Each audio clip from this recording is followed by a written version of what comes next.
चलिए दोस्तों बात करते हैं।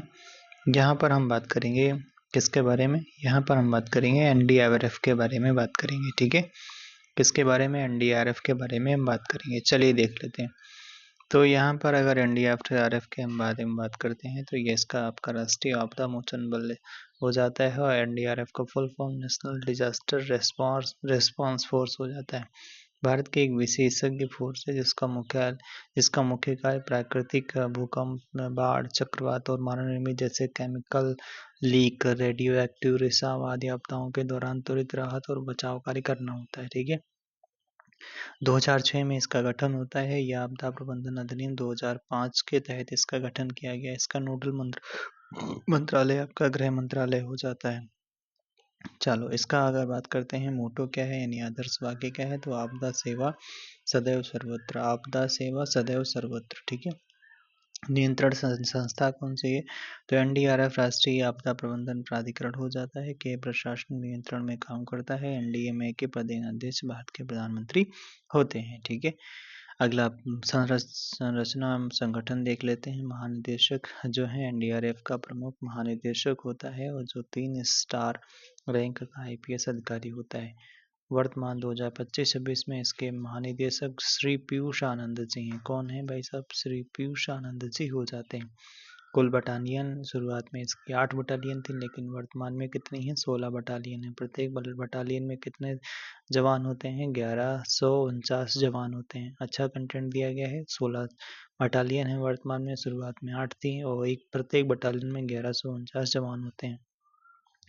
जवान कहाँ से आते हैं? तो जवान आपके एनडीआरएफ में कोई सीधी भर्ती नहीं होती है। इसमें केंद्रीय सशस्त्र बलों जैसे सीएपीएफ, जैसे बीएसएफ, सीआरपीएफ और सीआईएसएफ, आईटीबीपी, एसएसपी और असम राइफल के जवानों को प्रतिनियुक्ति पर लाया जाता है। अच्छा, अगला विशेषज्ञता अगर बात कर लेते हैं, यह बल दुनिया के चुनिंदा बलों में से एक है। सीबीआरएन यानी केमिकल, बायोलॉजिकल और रेडियोलॉजिकल एंड न्यूक्लियर, रासायनिक, जैविक और रेडियोलॉजिकल और परमाणु आपात स्थितियों से निपटने में विशेष रूप से प्रशिक्षित होते हैं। ठीक है, चलो कुछ और देख लेते हैं।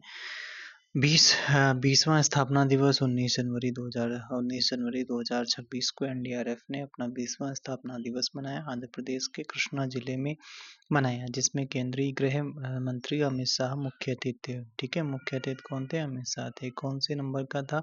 20वें नंबर का था। कहाँ पे मनाया गया? आंध्र प्रदेश के कृष्णा जिले में। ठीक है, कोडापावोलुरु में। ठीक है, मनाया गया। कब? 19 जनवरी 2026 को। मुख्य अतिथि कौन थे? अपने अमित भैया थे, अमित शाह जी थे। ठीक है, ऑपरेशन दोस्त अगर बात कर लेते हैं, तुर्की और सीरिया में आए विनाशकारी भूकंप जो आपका मैग्नीट्यूड कितना था? 7.8 के आसपास था, के बाद भारत सरकार ने राहत कार्य के लिए एनडीआरएफ की 3 टीमों यानी डॉग स्क्वाड के साथ को भेजा था। इस मिशन को ऑपरेशन दोस्त नाम दिया गया था। ऑपरेशन दोस्त जो आपका तुर्की और सीरिया में जो भूकंप आया था उसके लिए एनडीआरएफ की टीमें गई थी। एनडीआरएफ की कितनी? 3 टीमें गई थी। ठीक है, अगला सीमा पर तैनाती अगर बात कर लेते हैं। हाल ही में जलवायु परिवर्तन के कारण हिमालय में आपदाओं के खतरों को देखते हुए एनडीआरएफ ने आईटीबीपी के साथ मिलकर भारत चीन सीमा पर ऊंचाई वाले क्षेत्रों में अपनी रेस्क्यू टीमें तैनात करने का फैसला किया। तो किसने किया? देखो, आईटीबीपी और आईटीबीपी और एनडीआरएफ ने मिलकर ठीक है, कहाँ पर तैनात करेंगे? तो ये तैनात करेंगे अपने जो आपका एलएसी यानी सॉरी चाइना बॉर्डर पे। ठीक है, एलएसी वही। ठीक है कोई बात नहीं दोस्तों, खांसी आ रही थी थोड़ा। स्वामित्व योजना से जुड़ाव अगर बात कर लेते हैं हम, एनडीआरएफ अब ड्रोन टेक्नोलॉजी का इस्तेमाल राहत कार्यों में और भी तेजी से कर रहा है। ठीक है, चलो भाई अच्छी बात है। राष्ट्रीय आपदा मोचन बल की स्थापना किस अधिनियम के तहत की गई? तो राष्ट्रीय आपदा प्रबंधन अधिनियम 2005 के तहत की गई। राष्ट्रीय आपदा प्रबंधन अधिनियम का प्रदेशाध्यक्ष कौन होता है? भारत का प्रधानमंत्री होता है। ठीक है, अगला तुर्की और सीरिया में आए विनाशकारी भूकंप के दौरान चलाए गए बचाव अभियान का क्या नाम था? तो ये आप था ऑपरेशन दोस्त हो जाता है। ठीक है, अगला देख लेते हैं कुछ अच्छे सवाल। वर्तमान में एनडीआरएफ में कुल कितनी बटालियन है? 16 बटालियन है। पहले कितनी थी? पहले थी आपकी 8 थी स्टार्टिंग में। ठीक है, एनडीआरएफ के संदर्भ में सीबीआरएन का मतलब क्या है? तो सीबीआरएन देखो अच्छा सवाल पूछा गया, तो केमिकल, बायोलॉजिकल, बी हो गया बायोलॉजिकल, रेडियोलॉजिकल और आपका न्यूक्लियर। ठीक है ये अच्छा सवाल है।